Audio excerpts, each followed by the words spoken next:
Bonjour. Avant de débuter la présentation, nous vous invitons à nous faire parvenir vos questions et celles-ci seront répondues à la toute fin. Notez qu'il est préférable de ne pas attendre à la fin de la présentation pour nous les faire parvenir car nous voulons nous assurer d'avoir le temps d'y répondre.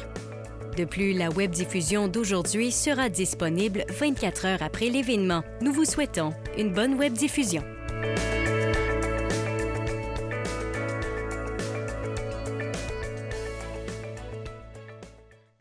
Alors, bonjour à tous. Mon nom est Luc Guillot. Je suis associé en service conseil chez Mallette et je vous souhaite la bienvenue à cette présentation de nos 4 associés directeurs régionaux qui traitera des éléments essentiels à la relance efficace de votre entreprise suite à la pandémie. Je me permets de vous donner quelques mots sur le réseau Mallette qui vous présente aujourd'hui ce webinaire. Réseau Mallette, c'est environ 300 membres un peu partout au Québec qui se rencontrent lors d'activités et de formations qui leur permettent d'échanger sur leurs enjeux et stratégies d'affaires afin de toujours d'être de plus en plus efficaces. Alors, si vous avez de l'intérêt à joindre le réseau Mallette, je vous invite à visiter le site www.réseaumallette.ca. Nous avons reçu énormément de questions de votre part lors de l'inscription en ligne. Nous en avons tenu évidemment compte lors de la présentation et nous espérons que vous aurez plusieurs réponses à ces dernières. Et lors aussi du webinaire, vous avez accès à une fenêtre de discussion à laquelle j'aurai accès et je pourrai vous lire tout au long de la discussion. Et à la fin, j'aurai une période de questions-réponses avec nos présentateurs. Alors, n'hésitez pas à m'envoyer vos questions. Sans plus tarder, je vous présente nos 4 intervenants. Il s'agit de M. Mario Bédard, qui est associé directeur de la région de Québec-Mauricie et également président du conseil d'administration de Mallette. M. José Arsenault, associé directeur de l'Est du Québec. M. René Benoît, associé directeur du Grand Montréal, et ainsi que M. Martin Simard, associé directeur de Saguenay-Lac-Saint-Jean. Alors, sans plus tarder, je passe la parole à M. Mario Bédard. Merci d'être là et bonne présentation.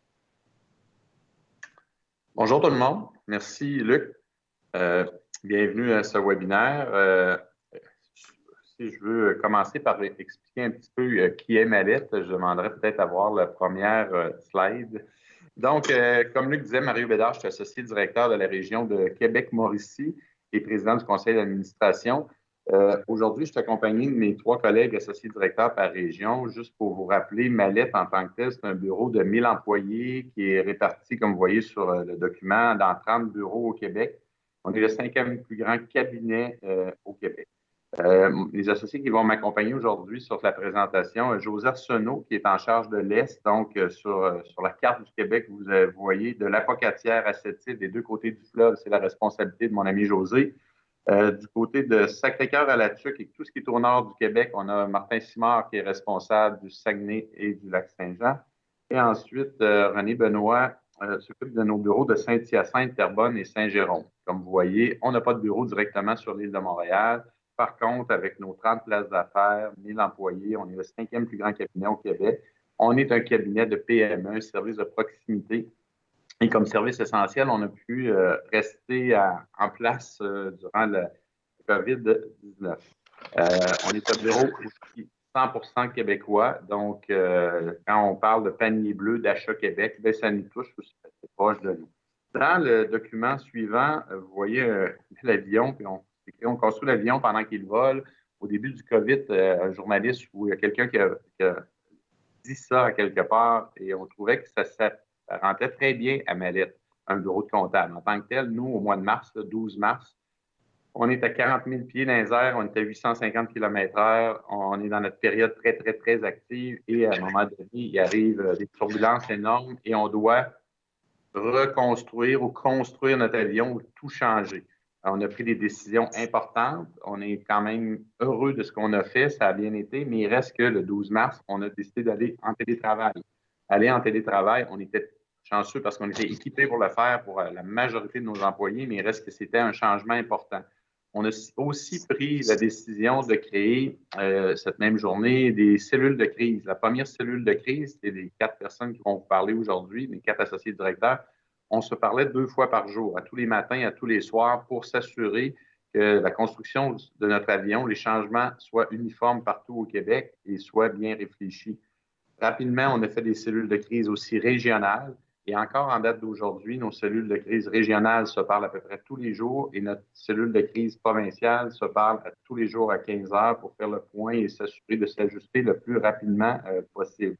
Autre décision importante qu'on a prise dès le début, après que nos employés soient en télétravail, fut de conserver 100% de nos employés à notre emploi. On savait qu'on aurait une diminution de travail parce que les rapports d'impôts étaient retardés, parce que les entreprises étaient fermées, mais on a gardé 100% de nos employés au travail en diminuant leurs tâches. Ça permettait aux gens d'avoir plus de temps pour s'occuper de leur famille avec les garderies fermées, les écoles fermées, mais on gardait le contact. Je suis fier de dire que 100% de nos employés étaient présents pour répondre à 100% de nos clients. Donc, il y avait un lien qui était conservé. Dans un bureau de professionnel comme chez nous, le lien entre le client et les ressources est très important, donc on l'a gardé. Ensuite, on a finalement formé d'autres comités. Dans la page suivante, vous voyez 4 comités qui ont été formés. Comité fiscalité, comité service conseil, ressources humaines et webinaire par le réseau Mallette que Luc vous a parlé tout à l'heure. Donc, le premier comité, comité fiscalité, l'importance de ce comité-là était de produire à chaque jour des bulletins fiscaux en fonction de ce qui était annoncé par les différents paliers de gouvernement. Donc, si vous êtes dans notre mailing list, vous recevez régulièrement des bulletins fiscaux qui sont produits très rapidement. Si vous n'êtes pas dans notre mailing list, je vous invite à aller voir le site mallette.ca. Tout ce qui a été produit depuis le 12 mars qui est facile de consulter. Ensuite, on a eu notre comité service conseil qui a été mis en place pour faire ce qu'on appelle des conseils aux entrepreneurs pour un peu vulgariser tout ce qui était mis en place par les différents paliers de gouvernement. On a créé un comité ressources humaines qui s'occupe et de nos ressources humaines et des possibilités pour nous d'aller chercher des modes de subvention, penser aux 100 millions qui étaient mis en place pour la formation, et aussi aider nos clients. Et le dernier webinaire, et non le moindre, le réseau Mallette a décidé de faire des webinaires. Aujourd'hui, c'est le 4e webinaire pour informer nos relations d'affaires et nos clients dont vous faites partie. Donc, ces 4 cercles-là ont très bien fonctionné et on est très fiers. Ensuite, dans la page suivante, une belle piste d'atterrissage. Ça nous amène au sujet d'aujourd'hui. Le sujet d'aujourd'hui, comment ça va être après COVID-19 et comment on fait atterrir. Comme tout avion, on veut qu'elle atterrisse en douceur. Comprenez que l'avion que l'on a maintenant n'est pas le même que lorsqu'on est parti en janvier. Beaucoup de transformations. On a créé le télétravail. Le logiciel aujourd'hui qu'on se sert, Teams, pour faire cette présentation-là, on est beaucoup plus apte à l'utiliser qu'on l'était il y a 2 mois. Donc, il y a eu beaucoup de changements. Il va y avoir beaucoup de choix à faire. Il y a beaucoup de choses à penser pour faire en sorte que notre avion atterrisse le plus doucement possible ou le plus en douceur possible dans les semaines et les mois qui viennent. Là-dessus, je vais laisser la parole à José Arsenault, associé responsable de l'Est du Québec, pour vous parler du sujet d'aujourd'hui, donc l'atterrissage de notre avion. Merci. Merci, Mario. Alors, je suis bien content d'être avec vous tous aujourd'hui à travers le Québec, d'ici de Rimouski. Alors, j'aurais le goût de commencer le bout de ma présentation avec une réflexion que vous pouvez voir à l'écran. La réflexion qu'on va faire ensemble pour amorcer les échanges serait la question suivante, c'est que dorénavant, comme vous pouvez le voir pour les entreprises, le contexte d'affaires est changé à jamais. Toutefois, l'objectif d'affaires demeure de créer de la valeur, bien, ça demeure. Ça ne changera jamais, malgré tout ce qui se passe autour de nous, malgré l'environnement qui nous bouscule, créer de la valeur va demeurer. Je tiens à rappeler, Mario l'a présenté tantôt, le bureau tel qu'on est chez Mallette. On est également des entrepreneurs. On mène une entreprise avec plus de 1000 employés, un paquet de places d'affaires. On gère vraiment toute cette entreprise-là. Donc, on est vraiment en business comme la grande majorité d'entre vous aujourd'hui.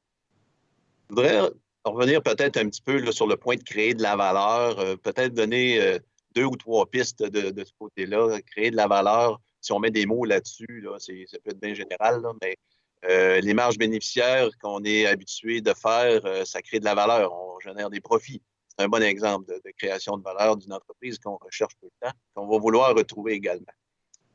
Toute la question des plus-values. Les plus-values sur les actifs tangibles, une compagnie qui est dans la promotion immobilière ou dans un parc immobilier, bien, cherche à ce que ses actifs tangibles prennent de la valeur avec le temps. c'est un autre élément de prise de valeur. La même chose avec des actifs intangibles, des brevets, des marques de commerce. Donc, on cherche à ce que notre entreprise continue sur le côté de la création de valeur également de ce côté-là. Et également, la question des avantages concurrentiels. Les avantages concurrentiels, c'est souvent ce qui va faire qu'on va générer des flux financiers qui sont plus intéressants qu'un concurrent, qui est souvent là, associé à une découverte ou à la mise en place d'un procédé technologique, peu importe, plus rapidement que nos concurrents, et qui est souvent conditionné par le temps, donc le délai d'action qui nous permet plus rapidement de se démarquer.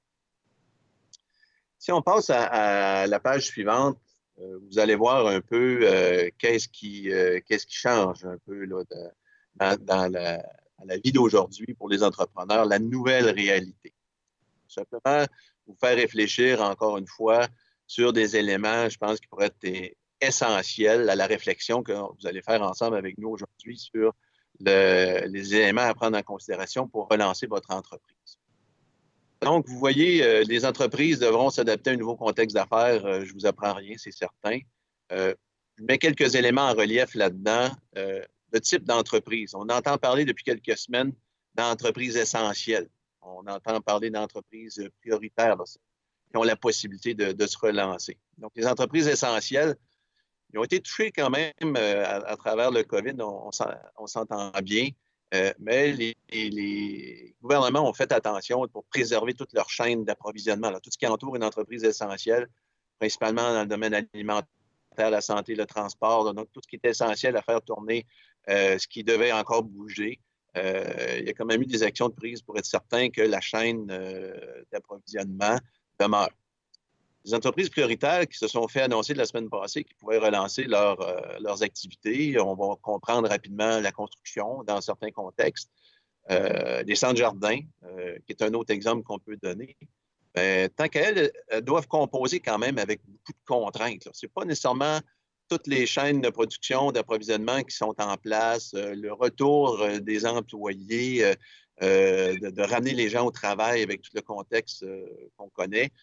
Donc, c'est une ouverture partielle de l'économie qui va amener son lot d'éléments à considérer. On va en aborder plusieurs aujourd'hui avec vous.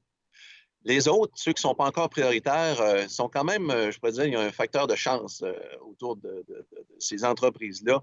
On va avoir la grande chance d'observer ce qui se passe, de regarder comment les entreprises qui ont commencé à se relancer, quels défis font face, ils vont pouvoir apprendre rapidement des éléments qu'ils vont pouvoir utiliser par la suite, quand ça sera rendu le tour de ces entreprises-là de prendre les actions pour se remettre en route. Il y a également, vous voyez, la COVID là, qui va nous influencer définitivement pour le reste de la vie, je pense, des entreprises. Je pense qu'il faut prendre au sérieux les trois éléments là, que je vais vous présenter ce matin. L'aspect sanitaire. L'aspect sanitaire du point de vue de nos RH et des clients. Donc, c'est l'aspect humain vraiment de la chose. C'est devenu un incontournable pour les entreprises. C'est impossible de penser aujourd'hui de piloter une entreprise sans avoir en tête toutes les mesures sanitaires qui ont été mises en place, mais surtout toutes les craintes que nos employés ont pu avoir relativement au contexte de la COVID. J'ajouterais l'élément de la traçabilité. Donc, on comprend là de plus en plus le va-et-vient des biens, des services, des choses, du personnel.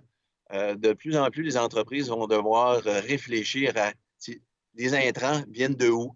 Je suis assuré de la qualité des choses, du sanitaire, peu importe. Puis je suis capable de confirmer lorsque je vais sortir mes produits au bout de la chaîne, de donner une assurance encore plus grande à mes clients relativement à cette situation-là. Je pense que c'est un avantage concurrentiel que les entrepreneurs vont pouvoir développer, ceux qui vont travailler encore plus sur ces choses-là, vont être capables d'affirmer une plus grande sécurité relativement à la traçabilité des produits qui mettent en route, qui mettent en marché. Toute la question du monde virtuel, c'est plus un choix. Il a fallu sauter dedans. Là, c'était la marmite de potions magiques qu'on avait la chance de sauter. Donc, on a mis un pied, 2 pieds, puis on s'est trempé au complet. Et on vit avec ces changements-là, puis qui nous font évoluer vraiment. Moi, je considère ça comme un tremplin maintenant. La COVID nous a mis les 2 pieds sur le tremplin. Et c'est à nous de se propulser le plus loin possible avec le monde virtuel. Il faut quand même retenir avec le dernier élément, là, la conséquence, là, de dire, ben oui, non, c'est une bonne pratique pour un entrepreneur de regarder un peu ce qui se passe quoi dans son environnement d'affaires. C'est qu'est-ce qui bouge aux alentours. Là, tout bouge. Donc, je pense qu'il va falloir vraiment là, rester branché parce que l'environnement d'affaires va demeurer instable pour vraiment une longue période, selon moi. Si on veut vous amener un peu plus dans le pratico-pratique, à la page suivante, on vous a préparé un petit cadre là, d'analyse, je dirais, là, quelque chose que tout le monde devrait être capable de se retrouver. C'est un graphique qu'on a voulu là, simplifier, là, le mettre dans sa plus simple expression, mais qui va permettre à chacun d'entre vous de s'y retrouver et de se poser les bonnes questions. C'est la trame un peu du reste là, du webinaire. On va aller creuser un petit peu plus à chaque endroit des éléments pour vous permettre de mieux réfléchir et d'accrocher vraiment les éléments qui sont propres à votre domaine d'affaires, à votre entreprise.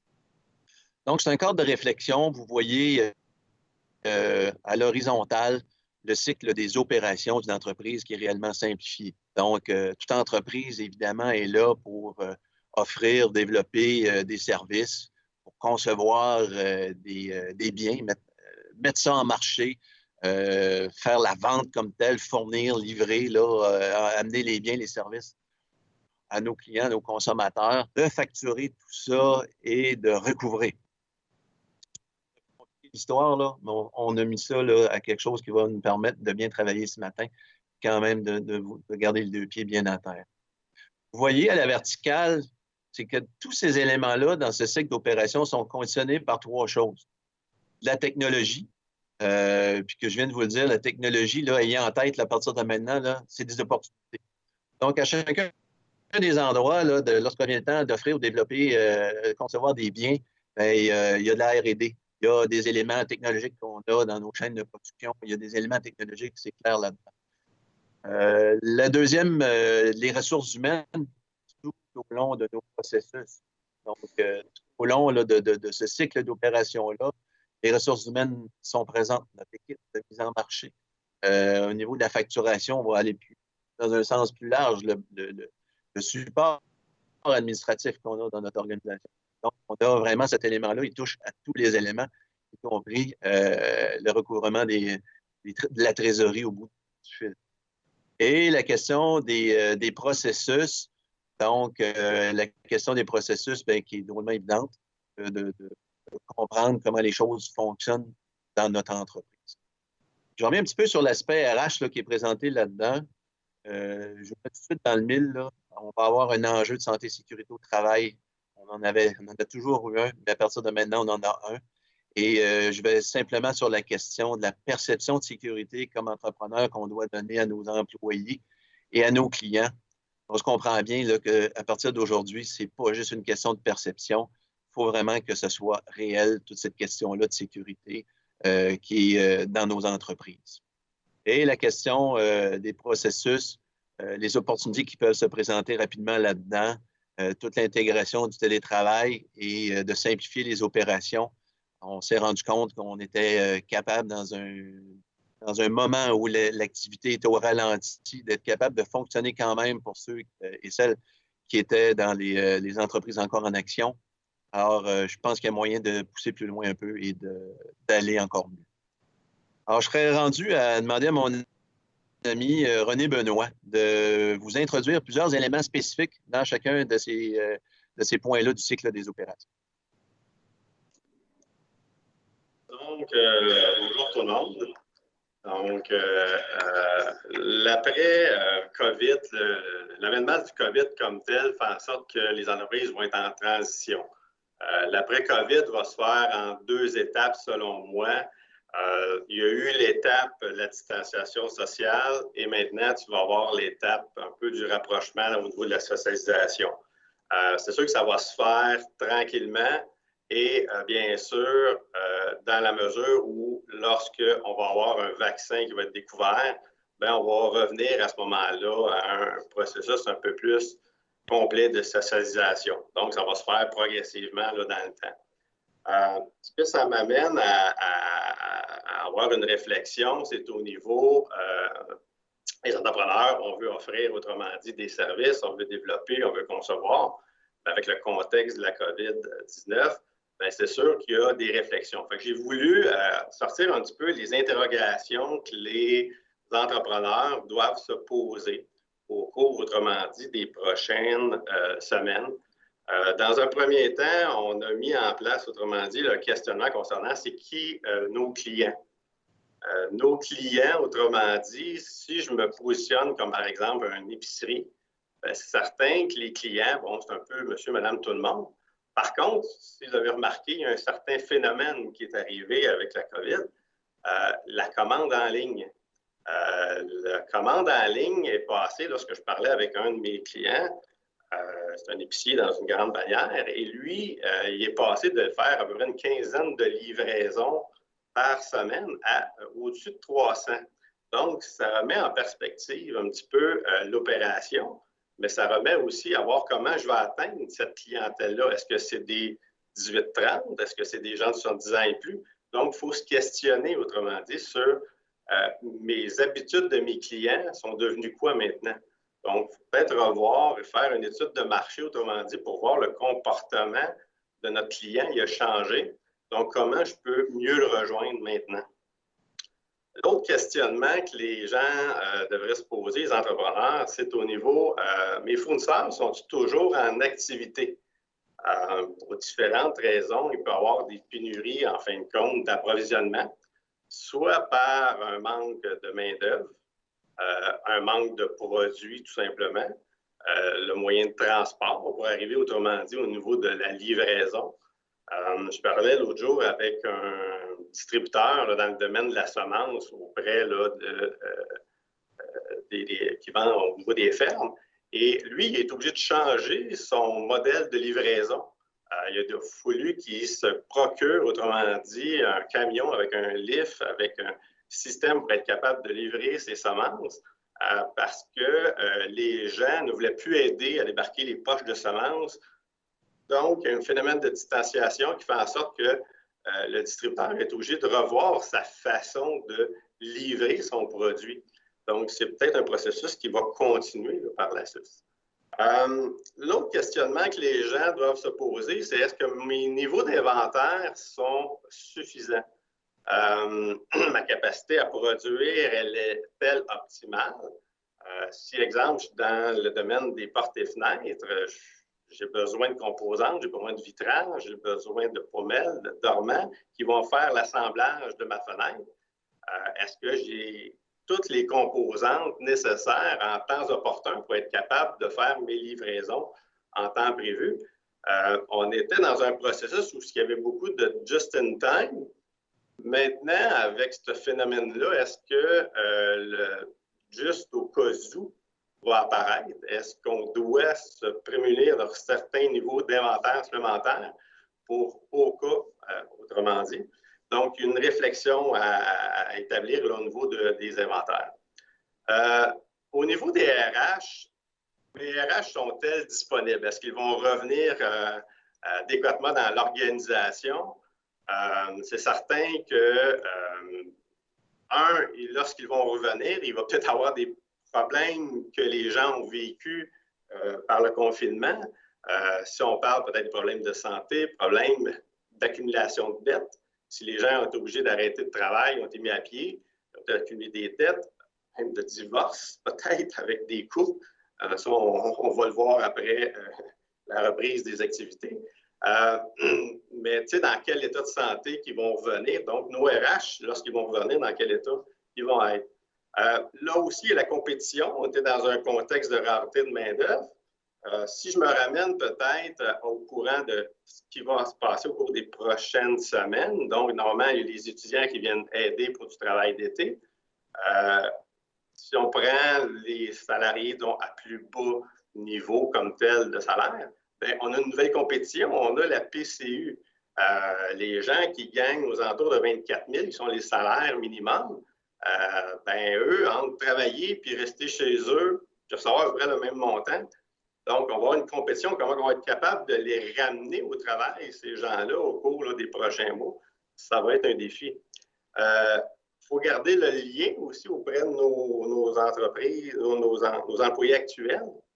Donc, est-ce que vous avez organisé, autrement dit, des activités sociales à distance avec les organisations comme les outils qu'on a comme Teams, d'être capable de conserver le lien avec nos employés. C'est très important de faire des 5 à 7 en vidéoconférence pour s'assurer que le lien d'emploi est conservé, même s'ils sont à distance, il faut garder un contact avec nos ressources. La page suivante, vous avez la mise en marché comme telle. Donc, votre plan de marketing, lui, il faut peut-être se poser la question, est-ce qu'il est toujours d'actualité? Est-ce qu'il fait toujours l'affaire? Comment je faisais mes représentations auparavant?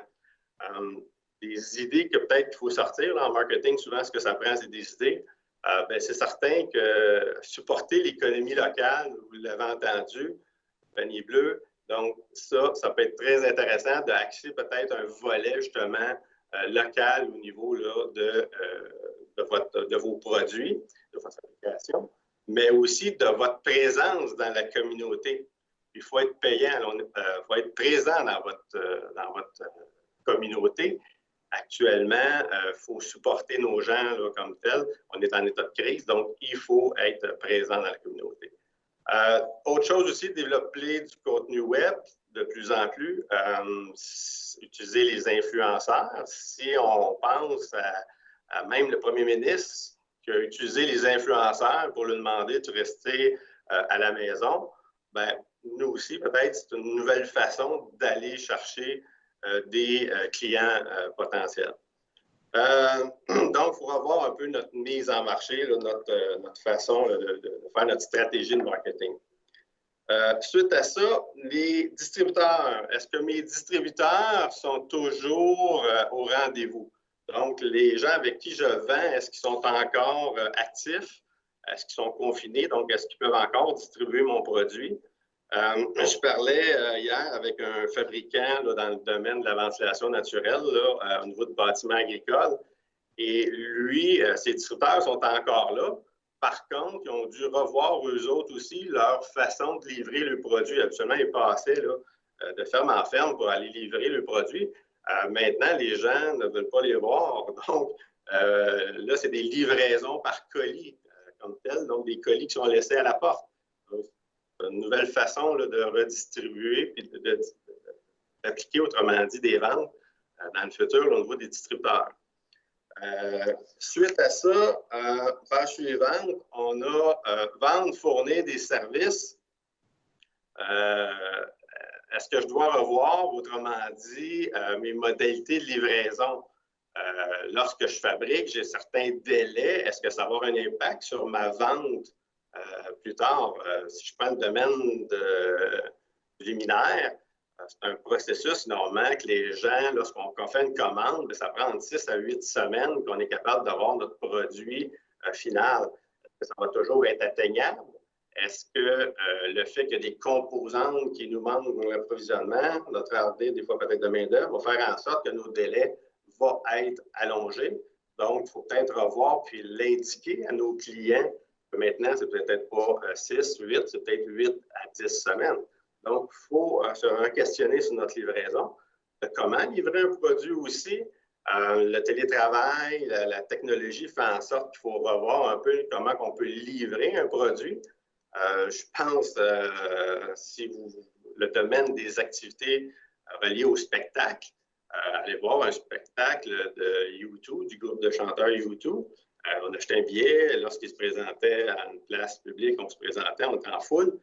Peut-être que maintenant, c'est une diffusion web live qui va être accessible, donc de vendre un billet, mais peut-être à un peu moindre coût, mais que c'est une diffusion web. Faut voir là, comme tel comment que je peux livrer un produit quand même pour être capable de continuer à opérer. Donc, ça, c'est au niveau là, des questions comme telles. Reliées à la page suivante, on a aussi encore des questions reliées à la facturation. C'est une bonne période actuellement pour revoir vos processus de facturation, automatisation, numérisation pour accélérer le processus. J'ai toujours un petit peu un exemple avec un client que j'avais travaillé il y a quelques temps. au niveau de lui, son processus de facturation. Il y avait 5 personnes, c'est une entreprise dans la vente de cartouches d'encre. Il y avait 5 personnes qui travaillaient à temps plein à la facturation dans ce processus-là. Lorsqu'on a revu le processus d'affaires, c'est certain qu'on a diminué, si on veut, le monde impliqué dans la facturation. Mais on a gardé quand même les 5 personnes, parce que les 2 autres personnes qu'on a conservées, on les a réaffectées à faire la promotion au niveau des ventes. Donc, on était capable, avec le même salaire, d'être capable d'augmenter le niveau des ventes de son entreprise. Donc, c'est une période qu'il faut revoir, justement, notre façon de faire et de procéder à la transformation numérique de votre système de facturation. L'autre point important, bien entendu, oui, il faut facturer, mais il faut aussi recouvrer, revoir les modalités peut-être d'encaissement, les conditions reliées à cet encaissement-là, exiger peut-être des acomptes, peut-être un site transactionnel pour être certain d'être payé. S'assurer aussi de connaître vos clients avant de vendre. S'ils sont dans un secteur qui est plus ou moins avec une économie descendante à cause du COVID, est-ce qu'il faut réellement continuer de faire affaire avec ce type d'industrie-là? Donc, il faut se re-questionner comme tel pour s'assurer de recouvrer les montants. Ceci étant dit, ça complète, si on veut, ma partie à moi. Je vous remercie de m'avoir écouté et de vous avoir sensibilisé, en fin de compte, à modifier peut-être vos façons de faire pour vous adapter à la nouvelle réalité. Je vais transférer la parole à M. Martin Simard qui va vous entretenir des aspects financiers. Merci, René. Bonjour à tous. On est en direct de Saguenay ce matin où on a une température hivernale. Et comme disait mon vieux père hier qui a eu ses 87 printemps, il n'y a pas juste nous autres qui sommes en confinement. Semble-t-il que le printemps aussi. Ceux qui me connaissent ou qui ont vu l'invitation de Luc peuvent penser que je suis un imposteur, mais je vous dirais qu'aller jusqu'à samedi, la COVID n'avait pas eu d'impact sur ma coiffure.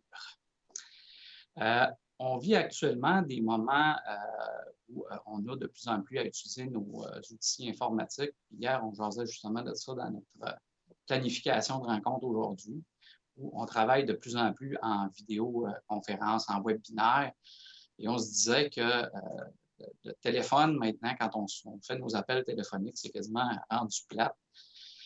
Puis, on parle d'une période à peu près de 2-3 semaines, 1 mois. Fait que dans les dernières 1 à 4 semaines, je dirais comme ça, on dirait qu'on vit des mois par jour tellement que ça va. Ma présentation aujourd'hui, je vais vous jaser un peu de l'aspect financier du cycle d'opération. Je vais essayer de vous amener à vous poser des questions par rapport au type et à la longueur de la piste d'atterrissage, selon bien sûr la grosseur de votre avion et selon le type d'avion. Des fois, ça peut être différent. Le premier bloc, c'est le bloc le plus important, là, où on démarre l'entreprise. Dans les points généraux, valider les ententes avec vos fournisseurs, évaluer la perte de productivité, établir un calendrier de mise en route et un plan de retour. Tout ça, actuellement, là, quand je parle à mes entrepreneurs, tous les coûts qui sont associés à la crise actuellement, je pense qu'ils sont bien en contrôle, en tout cas à tout le moins, là, mais votre résilience, vous aviez bien apprivoisé la crise actuelle. Vous avez fait de bons budgets de caisse, de bons budgets d'opération, mais l'élément qui m'apparaît le plus sous-estimé est certainement les coûts de la reprise parce qu'il y a une incertitude importante.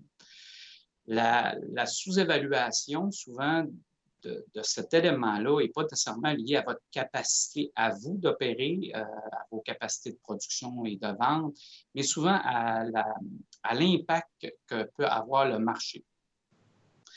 L'impact, c'est qu'actuellement, il y a des mesures pour améliorer vos liquidités qui sont disponibles et dans votre entreprise aussi, puis il faut les attacher avec l'incertitude du redémarrage. J'étais en discussion avec un client la semaine dernière et il mentionnait, il disait « Hey Martin, dis-moi, ça va vraiment bien. On s'entend vraiment bien dans la crise. On a réussi là, à ramener nos coûts d'opération à leur plus bas possible en attendant la reprise. On a un cash flow disponible jusqu'en septembre qui était relativement important. Puis, à un moment donné, je parle des mesures, entre autres, là, mesures de subvention, mesures de prêt, de délai disponible. Puis, j'en ai pas besoin. Fait que ma discussion qui était supposée de finir après 5 minutes a duré là, presque 45 minutes parce que là, on a jasé ensemble de se préparer. Parce que l'après, là, c'est un inconnu et il faut absolument être très prudent avec nos liquidités. Vous le savez, comme entrepreneur, on a l'obligation de livrer un bien ou un service dans des délais qui sont prescrits souvent avec des prix entendus. Toutes ces prémices de base-là, il faut faire extrêmement attention. Tout à l'heure, René le disait, les capacités de nos fournisseurs actuels, l'inventaire qu'ils ont en main, la main-d'œuvre qui est disponible, pourrait faire en sorte de nous jouer un tour. Fait qu'il y a un tour au niveau de est-ce qu'on va être en mesure de recevoir nos actifs pour produire ou pour vendre. La prise d'information auprès de vos fournisseurs m'apparaît un élément là, essentiel. Puis, en même temps, je crois qu'à court terme, vous avez à valider tous les ententes financières avec vos fournisseurs. Il n'y a pas juste nous, dans la chaîne de production, qui a des coûts, qui a un impact par rapport à la COVID. Toute notre liste d'approvisionnement ou notre chaîne d'approvisionnement va y passer. De sorte qu'on a à valider, tout l'aspect opérationnel et à la fin, les dollars, à savoir, est-ce que j'aurai un impact sur mes coûts, un impact sur ma profitabilité, un impact sur ma liquidité et en même temps, un impact sur le prix de vente. Est-ce que je vais être capable de refiler une partie du coût à la chaîne finale qui est le consommateur? Au moment de la reprise, il y a le redémarrage qu'on doit faire, c'est ce que je disais, la longueur de la piste, la sorte de piste qu'il faut prévoir. Elle ne sera peut-être pas adaptée à 100% parce qu'on a des incertitudes, mais il y aura certainement des pertes de productivité et malgré ça, des opportunités qui peuvent être différentes, qui vont amener des liquidités on n'avait pas réfléchi à ça. Quand on va redémarrer ou quand on va redéployer l'usine ou les ventes, encore une fois, vous allez être en mesure de l'opérer dans un monde normal. Là, on est un mode après COVID. Et est-ce que les clients vont être au rendez-vous ou tous vos clients? Puis, est-ce qu'ils auront la capacité? Fait que si on prend un commerce de proximité, il y a eu des changements importants, on le dit, dans les 3-4 dernières semaines. Il y a eu une amplification du commerce en ligne. Il va falloir ramener la base et voir un peu comment on va vivre ça. Et il y a certainement un appauvrissement collectif qu'on vit actuellement. Dernier élément dans la notion de fabriquer les biens concevoir, les ressources humaines. Encore une fois, mes confrères en ont parlé tout à l'heure, l'importance de la rétention.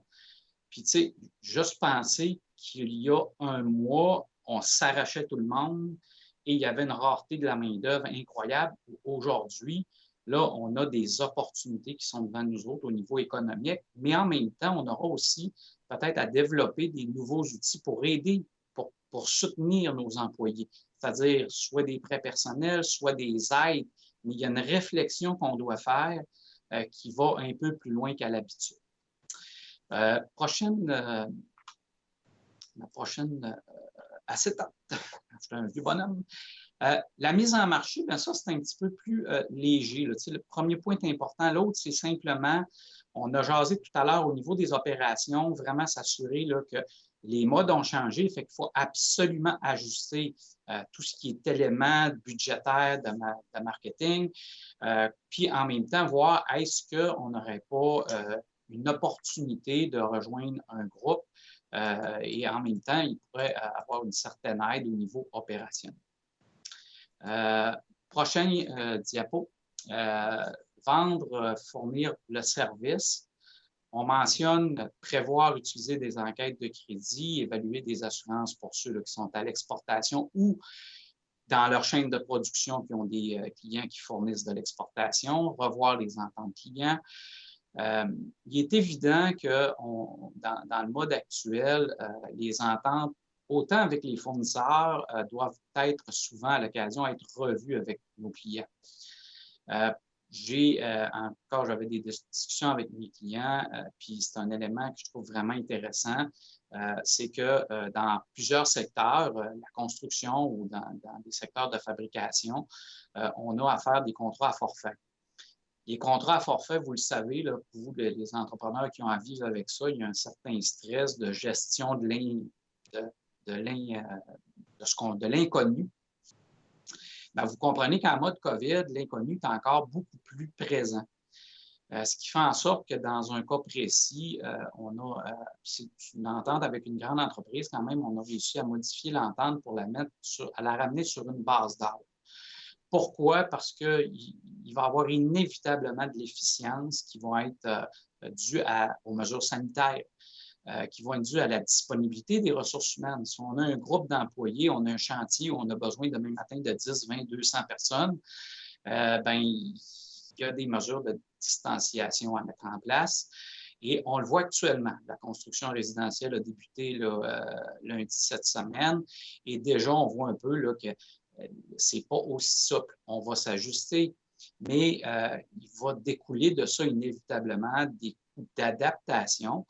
Et là encore, je retombe un peu, baisse de profit, capable de les charger, capacité. Et dans cette crise-là actuelle, il est d'autant plus important pour vous, les entrepreneurs, d'avoir, surtout quand on est en fabrication, d'avoir des prix de revient là, qui sont vraiment up-to-date, qui sont à jour et qui sont solides.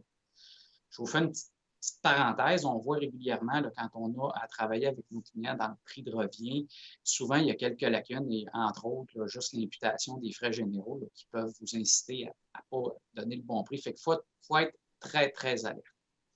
Dans tout ce qui est maintenant les enquêtes, où il faut faire attention pour s'assurer que les clients qu'on avait hier, est-ce qu'aujourd'hui, ils sont encore là? Et les clients qui étaient en mauvaise situation financière avant la crise, ce serait assez surprenant, mis à part ceux qui avaient une opportunité et qui l'ont saisi, qui vont se retrouver dans une meilleure situation après. Il faut être extrêmement prudent pour vous. Un élément aussi qu'il faut voir pour vous, c'est un peu la gestion du risque, mais l'effet je vais l'appeler de pas de gêne, d'appeler ses clients, d'appeler ses fournisseurs pour en venir à une entente. Je vous rappelle que c'est une crise exceptionnelle et encore une fois, j'étais avec un entrepreneur en construction cette semaine, me mentionnant, il dit, moi, Martin, c'est la première fois, on avait des chantiers en route, on est obligé de les arrêter, puis les niveaux d'autorisation de décaissement n'étaient pas atteints pour l'institution financière. Bien là, pour une des fois, j'ai été obligé d'appeler mes sous-traitants pour leur demander, écoutez, je vais avoir besoin d'aide, si c'est la première fois en 30 ans que ça m'arrive, bien, soyez pas gênés, là, ça fait partie actuellement de cette crise-là. Puis il faut protéger vos liquidités. Le prochain élément, la facturation, je sais que René, même le recouvrement, René l'a amplement couvert en termes d'opération. Encore une fois, c'est comme un peu à l'envers de nos paradigmes. Il faut facturer d'avance, peut-être aux 15 jours, parce que vous, comme entrepreneur, quand on est au commerce au détail, où on a acquis les biens sont payés, où on est un entrepreneur et les payes passent à toutes les semaines, bien, la liquidité est souvent là, une pression importante pour vous. Donc, il faut vraiment adapter votre facturation à votre modèle ou à votre structure d'entreprise. Même chose un peu pour la trésorerie. Recouvrer, gérer la trésorerie pour des 3 mois à la fois, des 3, 6, 9 mois, je pense que ça m'apparaît important. Premièrement, pour se donner une en ligne de la crise actuelle et deuxièmement, surtout, pour voir un peu quand ça va redémarrer, qu'est-ce que j'ai dans mes cartons, puis comment je peux réagir à la reprise et comment va s'effectuer cette reprise-là.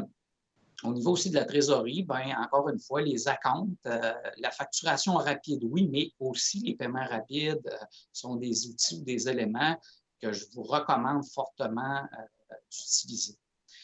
Dernier élément que j'ai mis dans recouvrir, mais je vais parler des mesures fiscales.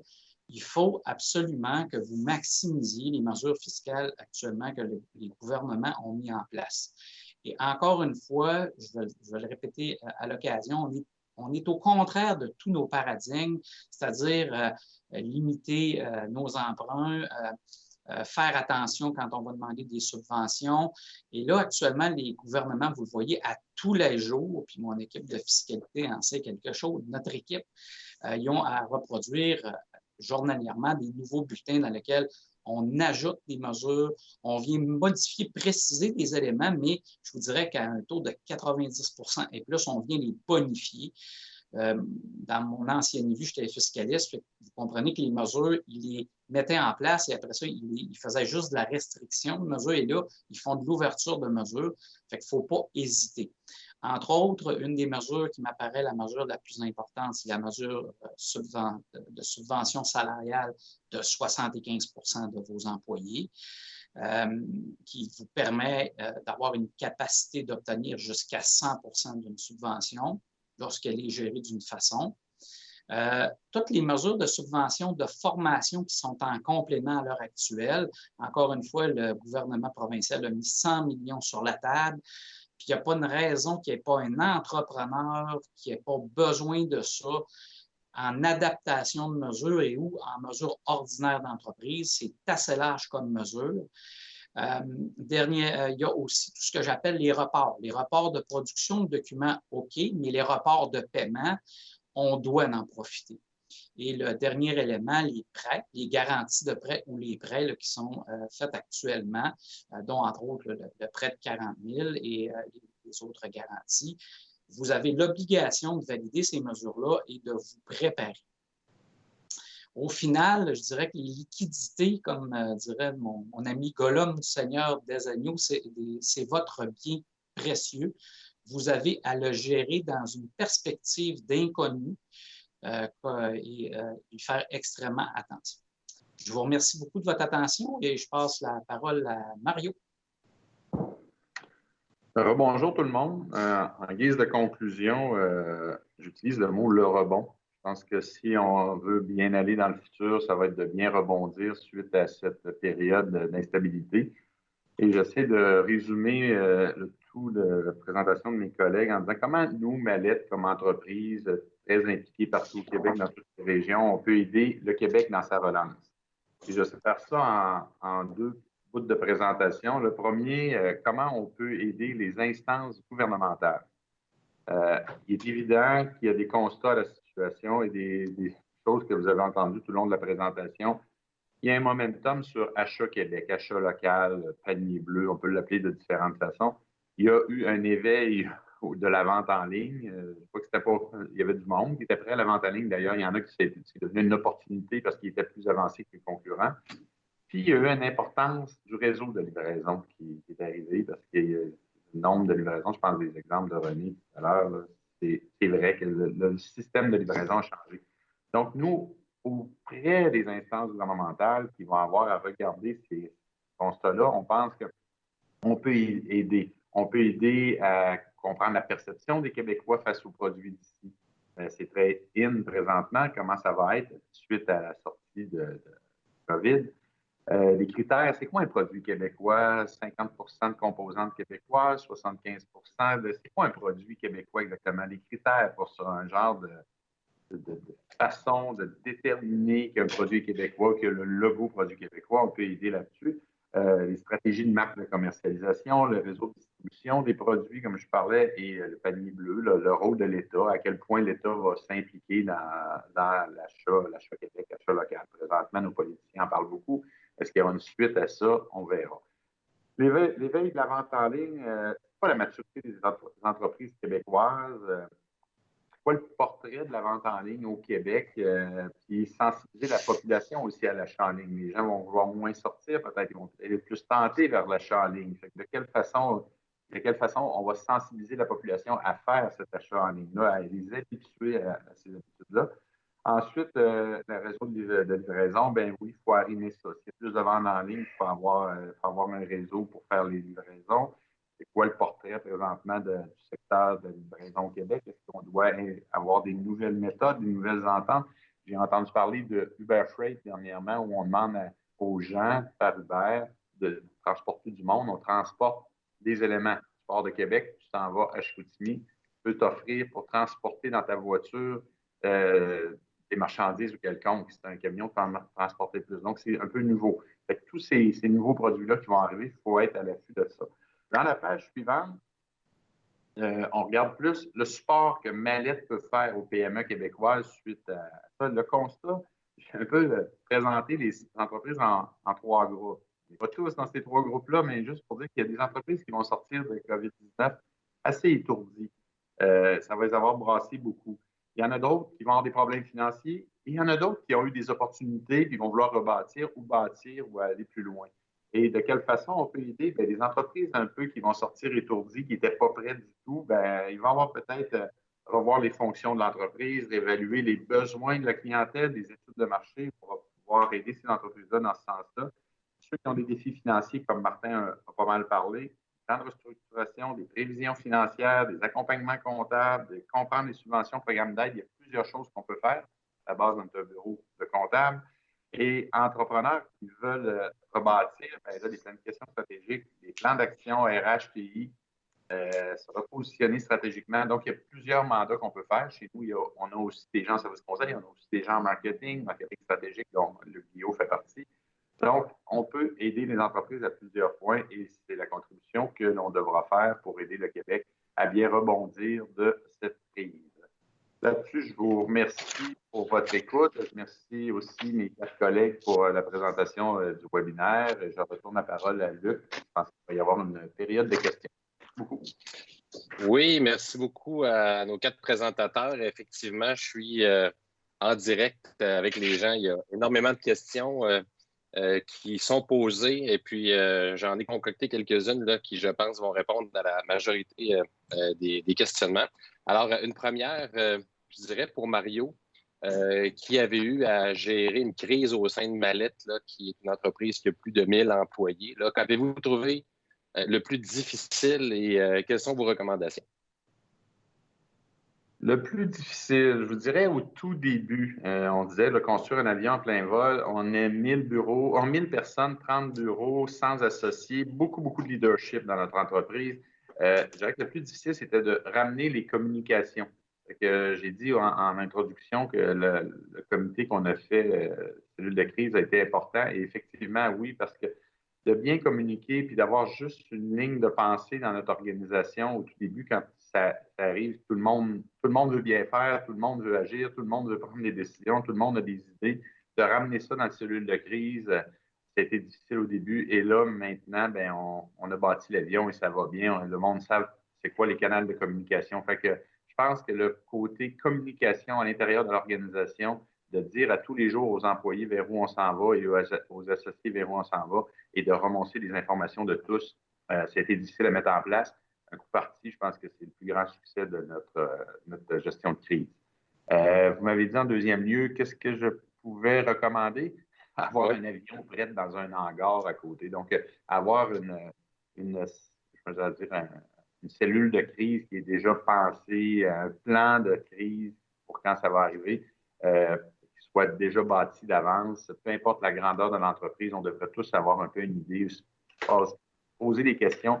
S'il arrive une crise identique à celle-là ou à une autre, comment on réagit pour qu'il y ait un bout de fait et non commencer le 12 mars quand on a l'annonce.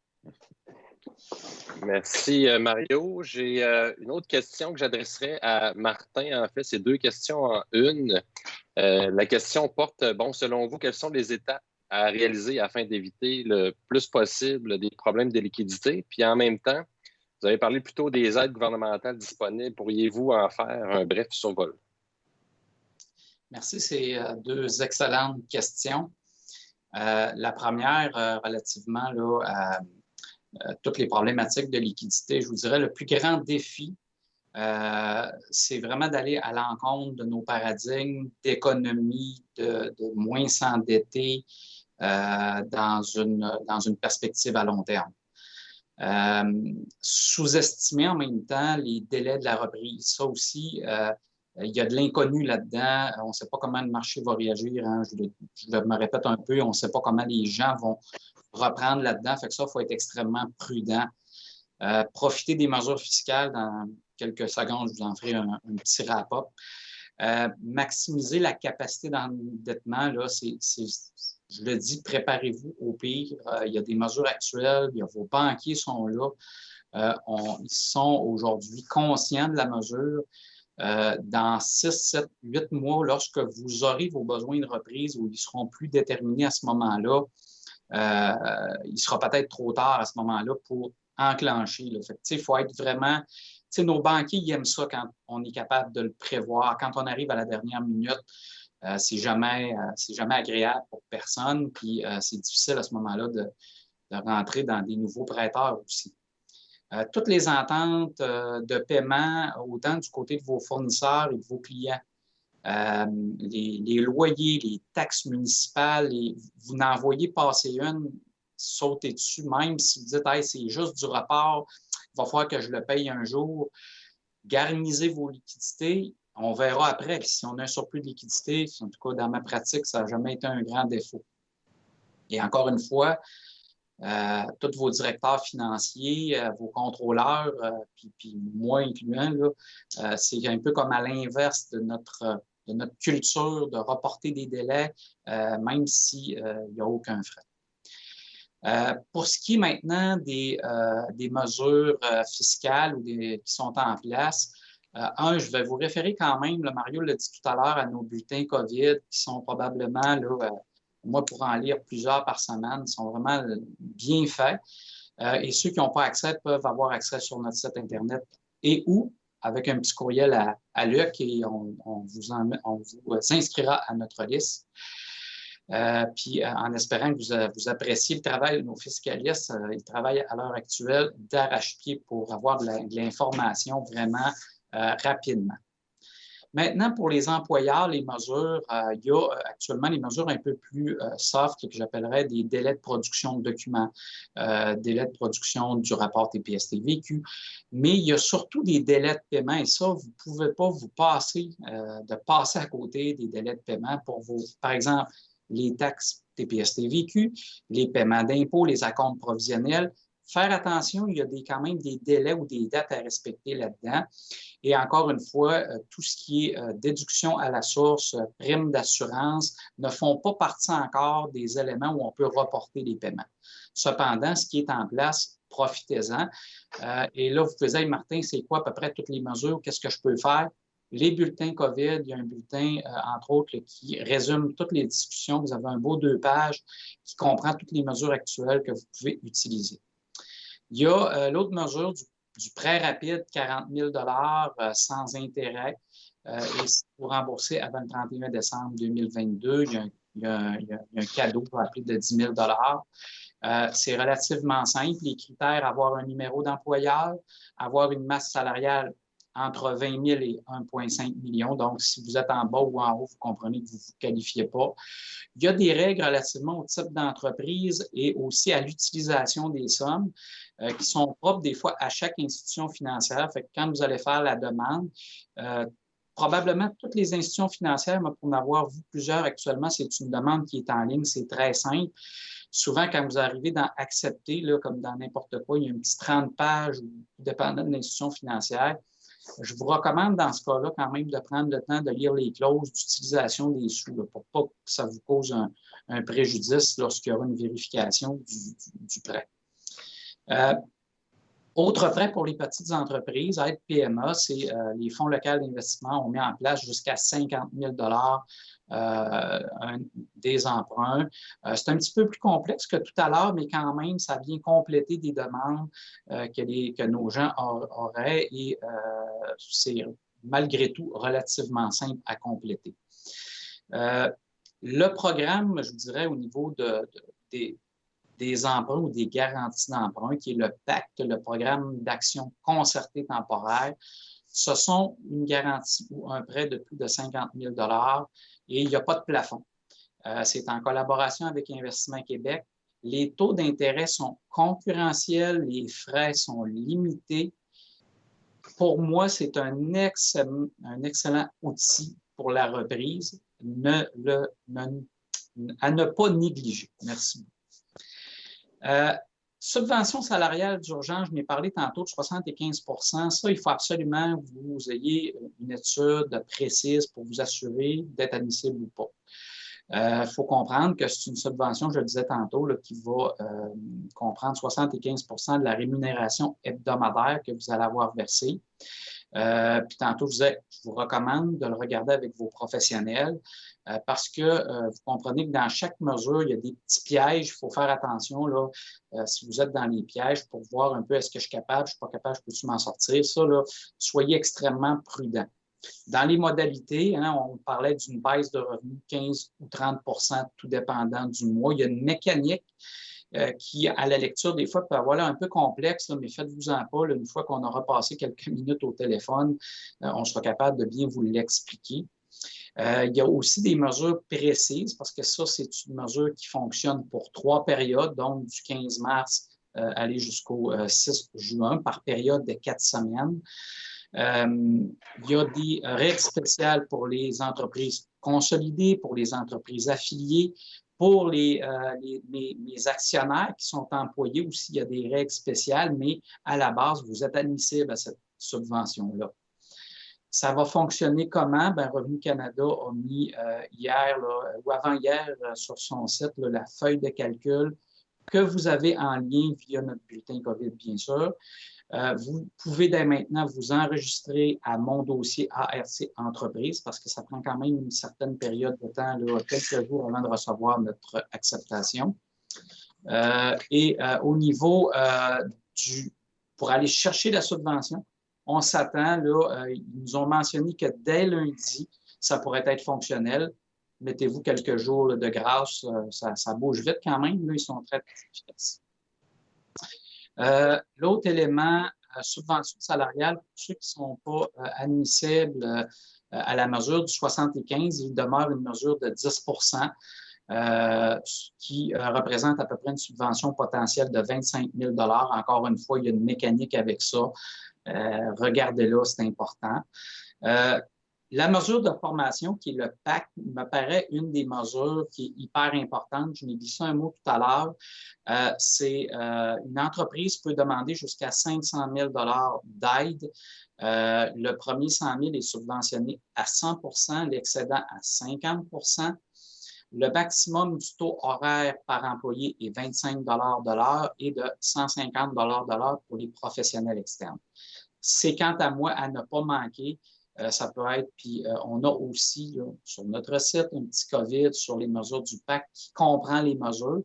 Vous comprendrez que nos gens à l'interne travaillent régulièrement avec les gens du Centre local d'emploi. Fait que souvent, on est capable de vous faire vivre l'évolution des mesures, comment ça fonctionne, mais à l'heure actuelle, il y aurait des formulaires disponibles. À ne pas manquer.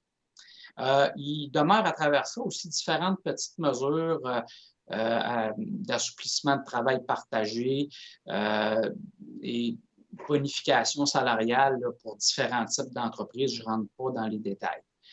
Étant donné qu'employeur, vous êtes toujours des bonnes mères, des bons pères de famille, vous faites attention à vos employés, vous comprendrez que la mesure la plus importante, René l'a abordé tout à l'heure, la PCU, Prestation canadienne d'urgence, qui donne jusqu'à 2 000 $ pour 28 jours pour nos travailleurs, peut devenir un élément très contraignant parce que l'employé peut dire, ben moi, à 500 bruts pour 4 semaines, je ne rentre pas. Là. Fait qu'il y a une stratégie à faire avec ça. Et il y a aussi une stratégie pour combiner la subvention de 75 % et notre fameuse PCU à faire très attention. Pour les gens qui sont à l'écoute, qui sont dans les secteurs essentiels, dont les employés gagnent en bas de 550 $ bruts par semaine, il existe une mesure là, de rattrapage de 100 $ par semaine jusqu'à 400 $ qui est la mesure PIRTA, P-I-R-T-A, et c'est à l'employé d'aller récupérer ces sous-là, mais quand même, ils sont disponibles pour vos employés. Ceux qui avaient travaillé au départ avec la première mesure, rappelez-vous, c'est le gouvernement du Québec qui l'avait mis en place, la PAT. Elle est abolie présentement, elle n'existe plus, j'arrête là.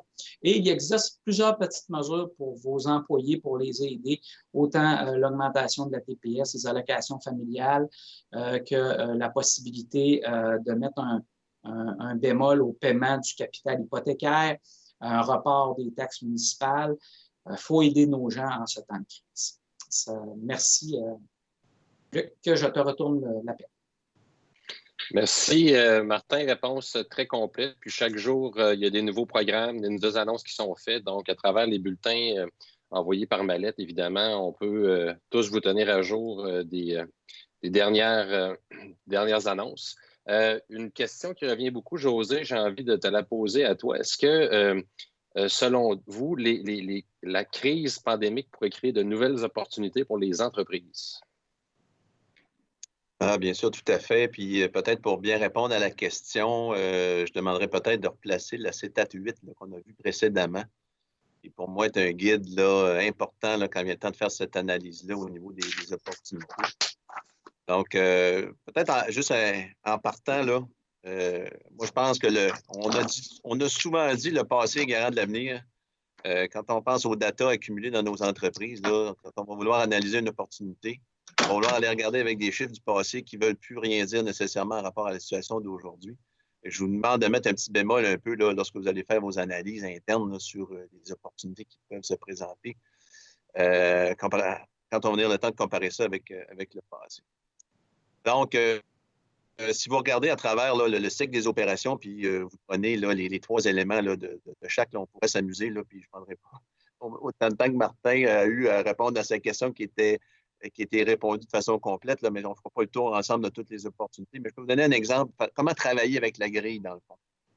Donc, on pourrait, par exemple, penser au niveau, par exemple, facturé. On va aller dans le côté facturé, ressources humaines. Bien, il y a beaucoup d'entreprises qui pourraient réfléchir à dire, bien, nous autres, on pourrait peut-être vraiment organiser le télétravail pour notre équipe de facturation, puis les faire travailler à distance. On s'est rendu compte dans ce qu'on a vécu depuis les dernières semaines qu'on a atteint un plus grand niveau là, de travail accompli, plus d'acuité dans les dossiers. Je vous donne un exemple qui ressemble à ça. Donc, on pourrait là, s'en aller de cette façon-là, puis trouver une opportunité en réfléchissant de cette manière-là. L'autre façon qu'on pourrait regarder, par exemple, du côté processus, là, puis celle-là est drôlement évidente, là, puis je peux vous dire que la question des processus, c'est ce qu'on néglige le plus souvent dans les entreprises. Selon moi, c'est l'élément qui va vous permettre le plus d'ajouter de la valeur à votre entreprise en documentant vos processus. Et le processus que je suis sûr que ceux qui ne sont pas encore relancés, là, que je m'apprêterais à documenter, c'est tout celui là, du shutdown qu'on a été obligé de faire, puis de la mise en route qu'on va faire, dans le fond, la gestion de crise. Bien, si on commence à documenter nos processus puis à les inscrire, on donne de la valeur à notre entreprise, on sort de la tête de l'entrepreneur un paquet de choses, puis on est capable, un peu plus tard, on va être capable, lorsqu'on va vendre l'entreprise, d'avoir quelque chose qui n'est pas juste un one-man show ou un one-woman show de direction d'entreprise. Un autre exemple. Je vous ai parlé du télétravail. Qu'est-ce qui pourrait être au niveau? Tiens, on va aller dans mettre en marché ou vendre ou fournir le service. Mario l'a abordé tantôt. Avec ce qui change, l'achat local et autres, la mise en ligne, les modes de livraison, qui aujourd'hui étaient organisés pour livrer ses biens, ses services de façon assez rapide, assez spécifique. Toute cette question-là. Donc, je vous donne juste des pistes. Comment travailler avec cette grille-là qui est importante? Là, j'arrête là. On pourrait en avoir pour 1 heure, encore 2 heures d'exemple. Je pense que ce serait trop long. J'aimerais peut-être amener un petit commentaire live là, parce qu'il y a des questions aussi, des questions qui rentrent sur mon téléphone. Je ne vais pas répondre nécessairement à ces questions-là. Simplement faire un clin d'œil au pluriel aux dentistes qui m'ont écrit, qui vivent une situation particulière, un gros support d'actifs. Ils sont semi-essentiels, ils font des cas d'urgence. Ils ont une entreprise vraiment qui est pas beaucoup difficile à gérer. On va vous répondre de façon directe là, par notre site web, de façon spécifique. C'est un domaine d'affaires qu'on connaît très bien. Merci beaucoup, José. Une autre question. René, je t'adresserai celle-là.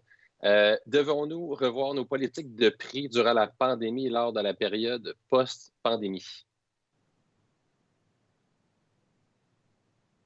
Alors, micro. Parfait.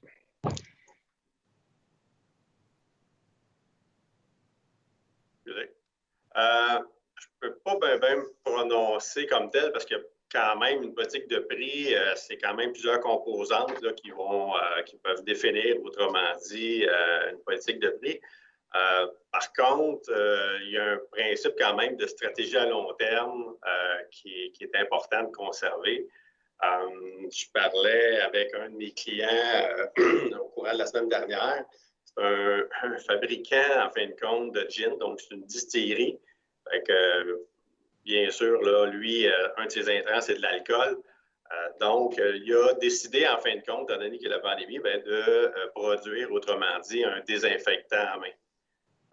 Ceci étant dit, quand il a été le temps de faire l'approche auprès de certaines bannières, autrement dit, pour faire la vente de son produit, il y avait de la demande, donc les gens en voulaient. Donc, c'est certain qu'il aurait bien pu dire, moi, je vends avec une très bonne marge, un très bon prix, et je me retire du marché.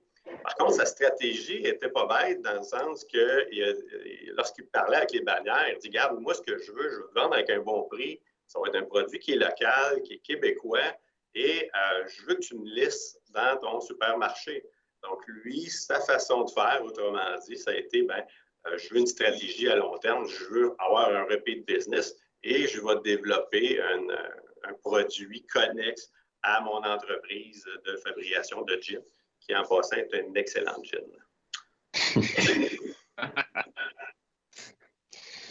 Merci. Autre question qui s'adresse directement à Mario, celle-là. Mario, comment envisagez-vous la pénurie de main-d'œuvre suite à la pandémie et quels en seront les impacts? Écoutez, quand on a commencé là, la crise au début mars, j'ai redit plusieurs fois à mes associés, n'oubliez pas qu'il y a un mois, on était en pénurie de main-d'œuvre. Parce que tout à coup, la tendance était, il n'y a plus d'ouvrage, on va mettre du monde à pied. Et la décision qu'on a prise, comme j'ai dit dans mon introduction, c'était de garder tous nos employés, diminuer la tâche, mais garder les employés. Puis pourquoi? C'était garder la relation employé-employeur parce que je suis à peu près convaincu que dans une période à venir, il y aura la même pénurie de main-d'œuvre. Bon, est-ce que c'est dans 2 mois, dans 6 mois, dans 1 an? C'est plus difficile à voir. On va voir comment le retour va se faire, mais c'est quand ça va être fini, cette maladie-là ou cette crise-là, à un moment donné, la pénurie de main-d'œuvre n'a pas de raison de ne pas revenir. Quand je regarde ma région spécifique à moi, là, qui est Québec-Mauricie, mais dans la ville de Québec, on a la chance d'avoir beaucoup d'employés du gouvernement, compagnies d'assurance, des services. Ça a été touché, mais moins touché par cette crise-là. Beaucoup de gens ont gardé leur emploi. Donc, je suis à peu près convaincu que on était en recherche d'employés. Je suis à peu près convaincu qu'à cet automne, on va revenir dans une situation où on va rechercher encore des employés. Donc, à la question, qu'est-ce que je pense de la pénurie de main-d'œuvre? Je suis à peu près sûr qu'en 2021, on ne parlera plus de COVID et on va revenir à parler de pénurie de main-d'œuvre. Notre pénurie de main-d'œuvre n'était pas temporaire, elle était à long terme. Oui, il va y avoir une crise économique, il va y avoir des impacts, mais il ne se créera pas d'employés. Et donc, à moyen terme, là, je crois qu'on va revenir en pénurie de main-d'œuvre qui va être un facteur pour plutôt les 10 prochaines années. Merci, Mario. On a quelques autres questions pour terminer. José, une question pour toi. Est-ce que la formation de notre personnel pourrait nous aider à conserver notre main-d'œuvre et à surmonter les défis de la pandémie? Et quels sont aussi les programmes de formation disponibles desquels les entreprises pourraient bénéficier? Je pense que la question des programmes, Martin l'a bien présenté tantôt, le PACME, Centre local d'emploi. Vous allez sur le portail Entreprise Québec, trouver le Centre local d'emploi dans votre région, puis vous allez accéder à ce programme-là qui est très intéressant. Je reprends peut-être la partie de la question là, de rétention de la main-d'œuvre. Oui, la formation, c'est un élément là, qui est essentiel au niveau là, de la rétention.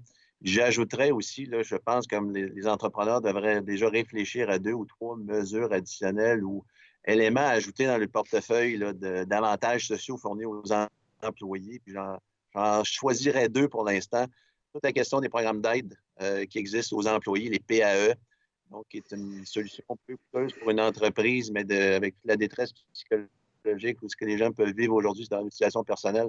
Pour moi, c'est un avantage qu'il faut mettre dans notre portefeuille pour nos employés. Et de plus en plus, vous avez vu le télétravail, vous avez compris aussi que les services de santé font du télétravail, donc les services de soins médicaux à distance, accès à un médecin en ligne. Donc, c'est également des programmes qui sont relativement peu coûteux pour une entreprise et qui sont drôlement efficaces sur le lien qu'on peut conserver comme employeur avec nos employés dans la période qu'on vit actuellement. Alors, je me tournerai là-dessus. Parfait, merci. René, j'aurais une dernière question. En fait, les gens se posent la question, est-ce qu'il y a des façons de faire que vous conseillez de changer, notamment au niveau des activités de représentation et également, si on fait des changements au niveau de nos activités d'affaires, comment on les communique à nos clients?